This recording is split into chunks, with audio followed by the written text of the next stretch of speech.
भाई और बहनों, मिडिल क्लास को एक बहुत बड़ी गलतफहमी है। उनको ये लगता है कि यदि एक अच्छी नौकरी लग गई और अच्छी सैलरी आने लग जाएगी तो सारी फाइनेंशियल प्रॉब्लम्स सॉल्व हो जाएंगी और हम रईस बन जाएंगे, हम लोग अमीर बन जाएंगे। ऐसे ही सोचते हैं ना हम। पर सच्चाई पता है क्या है? हमें अमीर बनने से कोई और नहीं रोक रहा, हम खुद अपने आप को रोक रहे हैं। हम जितना कमा रहे हैं उससे ज़्यादा ज़रूरी है कि हम जो कमा रहे हैं हम उसका क्या कर रहे हैं, और यहीं पर मिडिल क्लास फेल हो जाता है। आज हम बात करेंगे मिडिल क्लास की 5 गलतियों की, जिन्हें आप सुधार लो तो आपकी सैलरी के बढ़ने के बाद आप गरीब नहीं रहोगे। और यदि आप इनमें से कोई गलती कर रहे हो तो यह वीडियो आपके लिए संजीवनी बूटी हो सकता है, इसलिए वीडियो को पूरा जरूर देखिएगा। चलो मिडिल क्लास के पहले ब्लंडर के बारे में बात करते हैं। वो है इन्वेस्टमेंट को रोक देना। हम एसआईपी तो चालू करते हैं म्यूचुअल फंड में, पर जैसे ही मार्केट गिरता है हम एसआईपी को बंद कर देते हैं और इन्वेस्टमेंट को रोक देते हैं, जो कि हमारी सबसे बड़ी गलती होती है। बुल मार्केट यानी कि चढ़ते मार्केट में तो हमने दबा के एसआईपी की, और लेकिन जैसे बियर मार्केट आया हमने एसआईपी रोक दी, और यही सबसे बड़ी बेवकूफी होती है। माना स्टॉक मार्केट थोड़ी रिस्की जगह है, लेकिन टाइम देकर के आप इस रिस्क को मिनिमाइज कर सकते हो या खत्म कर सकते हो।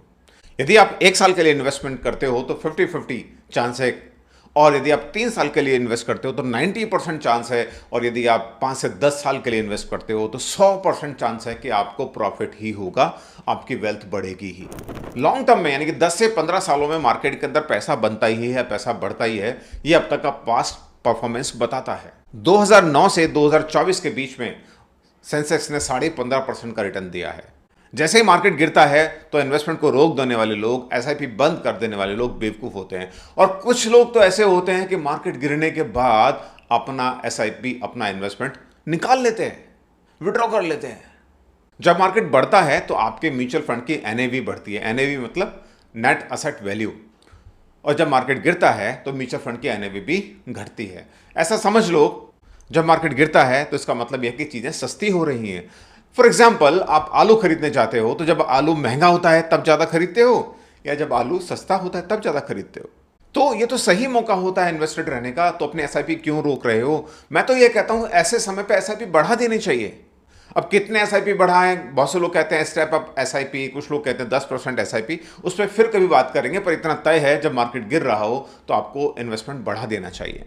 उससे आपकी म्यूचुअल फंड की एनएवी की ओवरऑल कॉस्ट जो है एवरेज हो जाएगी। देखो भाई, रन तभी बनते हैं जब बल्लेबाज क्रीज पर टिका रहता है। या उसी तरह से है कि आप इन्वेस्टेड रहते हो तो वेल्थ बनती है, और बल्लेबाज टिका रहेगा तो 1-2 रन बनाएगा, कभी छक्के चौके भी लगा लेगा। तो आपको इन्वेस्टेड रहना है, मैदान पर बने रहना है। देखो, शॉर्ट टर्म में मार्केट में उतार चढ़ाव आ सकता है, लेकिन लॉन्ग टर्म में वो बढ़ेगा ही, ऊपर ही जाएगा। वो कहते हैं ना, इंसान हो या बाजार, उसको ऊपर ही जाना है। इसलिए जो मार्केट में बना रहता है वही ज्यादा पैसे कमाता है। अब दूसरी सबसे बड़ी गलती के बारे में बात करते हैं। इन्वेस्टमेंट को रोकना, उसको डिले करना। आप किसी व्यक्ति से पूछो, भाई इन्वेस्टमेंट कब करना है? यार थोड़ी सैलरी बढ़ जाए फिर करता हूं। या फिर कब से इन्वेस्टमेंट करना है? बस थोड़ी सी सेविंग शुरू हो जाए फिर करता हूं। बस यही हम गलती कर रहे होते हैं, और ऐसे ही गलती करके हम अपने इन्वेस्टमेंट को रोक रहे होते हैं। और ये बहाने कभी खत्म नहीं होते। यदि सैलरी बढ़ भी जाएगी ना तो खर्चे उस हिसाब से बढ़ जाएंगे, और ये साइकिल चलता रहेगा।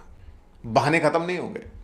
इन्वेस्टमेंट डिले करने से बड़ा पाप कोई नहीं है। एक बार आईसीआईसीआई म्यूचुअल फंड के सीईओ ने कहा था कि यदि आप 10,000 रुपये पर मंथ की एसआईपी करते हो और अपने इन्वेस्टमेंट को 2 साल से डिले करते हो तो आपके टोटल अमाउंट में 1 करोड़ रुपए का फर्क पड़ जाएगा। यानी कि 1 करोड़ रुपया कम रहेगा आपके उस अमाउंट में, यदि आपने 2 साल पहले शुरू कर दिया होता तो। उसी तरह से आउटलुक मनी की एक रिपोर्ट बताती है, यदि आप अपने इन्वेस्टमेंट को 5 साल से डिले करते हो तो आपका रिटायरमेंट कॉर्पस आधा ही रह जाएगा।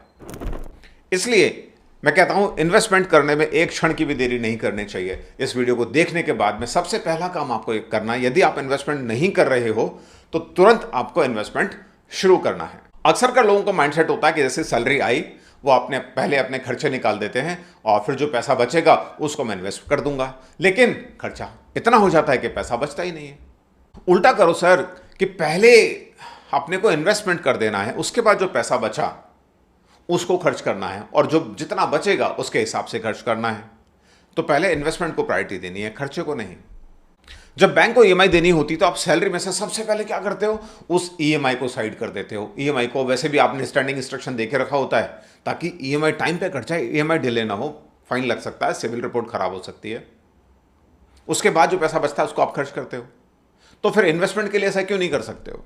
तो ईएमआई की तरह एसआईपी को भी एक ईएमआई समझ लो और उसको पहले प्रायोरिटी बना लो कि मैं पहले ईएमआई भरूंगा, पहले अपने एसआईपी ऑटोमेट करूंगा, उसके बाद जो पैसा बचेगा उससे मैं खर्चा चलाऊंगा। यदि सैलरी बढ़ती है तो अपनी एसआईपी को और बढ़ा दूंगा, अपने इन्वेस्टमेंट को और बढ़ा दूंगा। तो हमेशा ध्यान रखना है कि इन्वेस्टमेंट स्टार्ट कर देना बहुत इंपॉर्टेंट है। ये मायने नहीं रखता आप कितना इन्वेस्टमेंट कर रहे हो, ये मायने जरूर रखता है कि आप कब से कितना पहले इन्वेस्टमेंट करना स्टार्ट कर देते हो, क्योंकि जितना जल्दी आप स्टार्ट करोगे उससे आपके टोटल कॉर्पस में बहुत बड़ा इंपैक्ट आता है, जैसे हमने पहले भी बताया। अभी अब बताता हूं तीसरे सबसे बड़े ब्लंडर के बारे में। हम सबको ने गलत फहमी है कि हम तो बस हेल्दी रहेंगे, कभी बीमार नहीं पड़ेंगे, कभी कुछ नहीं होगा, और ये गलत फहमी कभी हमारी सारी सेविंग खा जाती है। हर साल लगभग 6 करोड़ लोग गरीबी की रेखा के नीचे इसलिए आ जाते हैं क्योंकि उनके पास हेल्थ इंश्योरेंस नहीं होता और जरूरत पड़ने पर सारा पैसा उनको जेब से भरना पड़ता है। भारत में 28% पर्सनल लोन मेडिकल इमरजेंसीज के लिए लिए जाते हैं और 40% लोग जो भर्ती हैं अस्पताल में वो बिल भरने में कर्जा ले लेते हैं। अपनी बाइक या अपनी कार का इंश्योरेंस कराते हो तो फिर आप अपने परिवार के इंश्योरेंस के लिए लापरवाही कैसे कर सकते हो? अपनी हेल्थ इंश्योरेंस, अपनी लाइफ इंश्योरेंस के लिए कैसे आप लापरवाही कर सकते हो? सच्चाई यह है कि आपकी जिंदगी और आपकी हेल्थ की कीमत किसी भी गाड़ी या कार से बहुत ज्यादा बड़ी है और कोई बहुत महंगा भी नहीं है। आज की डेट में हेल्थ इंश्योरेंस 500-600 रुपए पर मंथ में आ जाता है। तो भाई महीने का 500-600 रुपए बचाने के चक्कर में आप जो एसआईपी, एसडब्ल्यूपी जो पैसा जमा कर रहे हो, इन्वेस्ट कर रहे हो ना, वो सारा कभी भी एक झटके में खत्म हो सकता है। मेडिकल का एक बड़ा बिल आपकी जिंदगी तबाह कर सकता है यदि आपने हेल्थ इंश्योरेंस नहीं ले रखा है या आपने लाइफ इंश्योरेंस नहीं ले रखा है। तो हेल्थ इंश्योरेंस लो और अपनी एफडी और इन्वेस्टमेंट को सिक्योर करो। और हाँ, इंडिया में मेडिकल खर्चे 14% की दर से बढ़ रहे हैं साल दर साल, यानी कि उनका इन्फ्लेशन रेट 14% है। तो जितना जल्दी लोगे उतना आपको कम प्रीमियम देना पड़ेगा। अब कितना लेना है? यदि आप यंग हो, सिंगल हो, तो कम से कम 5 लाख रुपए तक का आपका सम इंश्योर्ड होना चाहिए, इतने का आपका इंश्योरेंस होना चाहिए। यदि मैरिड हो, बच्चे हैं, डिपेंडेंट माता पिता हैं, तो कम से कम ओवरऑल 20 लाख रुपए तक का आपके पास इंश्योरेंस हेल्थ के लिए होना ही चाहिए। और हाँ, वैसे आजकल बड़ी अच्छी गवर्नमेंट स्कीम्स भी हैं, जिस तरह से राजस्थान में चिरंजीवी योजना है, सेंट्रल गवर्नमेंट की आयुष्मान भारत योजना है, उनका भी आप लाभ ले सकते हैं।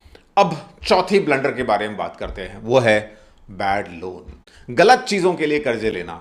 ऐसा नहीं कि सारे कर्जे गलत होते हैं, कुछ लोन अच्छे भी होते हैं, जैसे कुछ दाग अच्छे होते हैं बैड जोक। कुछ लोन अच्छे होते हैं जैसे कि एजुकेशन लोन, जैसे कि होम लोन।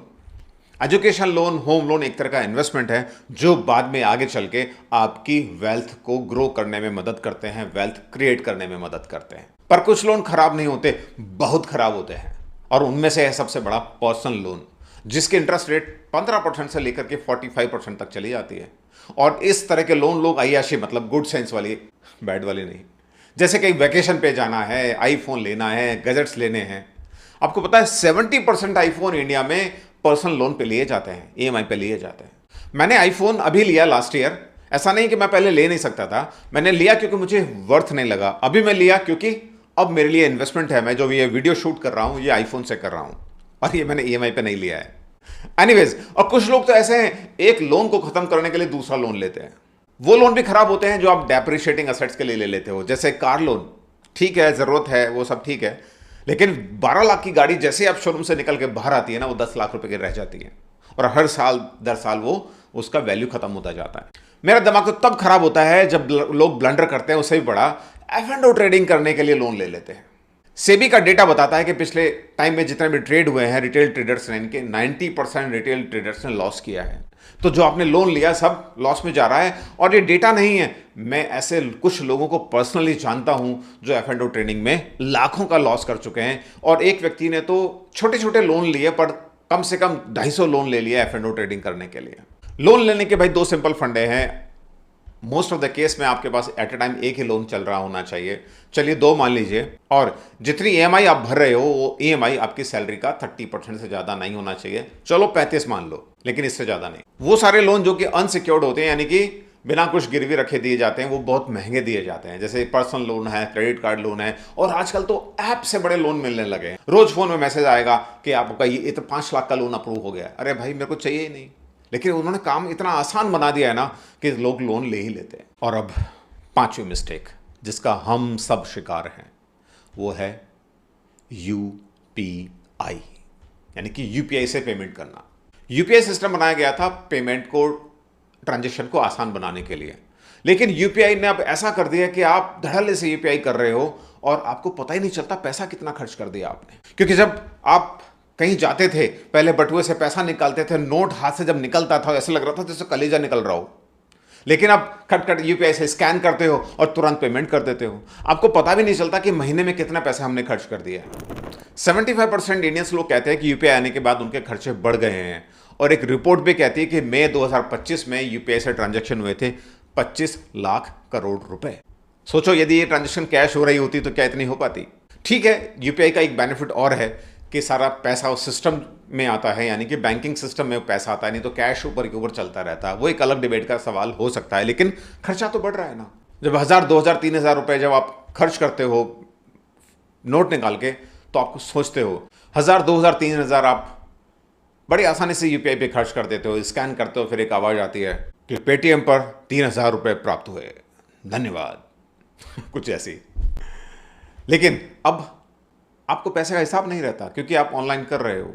देखो, पेमेंट को इतना आसान मत बनाओ, उसको थोड़ा मुश्किल बनाओ।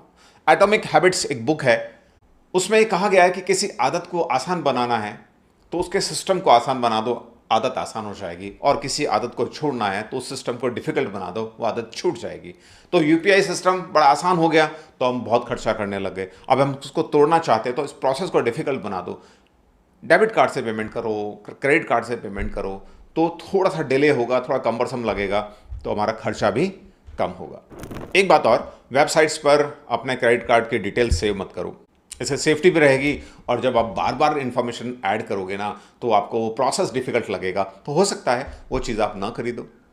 और वो चीज़ आप खरीदना भी चाहते हो तो उसके लिए कम से कम 7 दिन का वेट कर लो। 7 दिन बाद सोचना ज़रूरत है क्या, हो सकता है उसकी आपको ज़रूरत ही ना हो। पर हाँ, जो कुछ ज़रूरी चीज़ें हैं और जहाँ पे आप यूपीआई से ही पेमेंट हो सकता है या क्रेडिट कार्ड से ही होता है, तो ज़रूर करिए।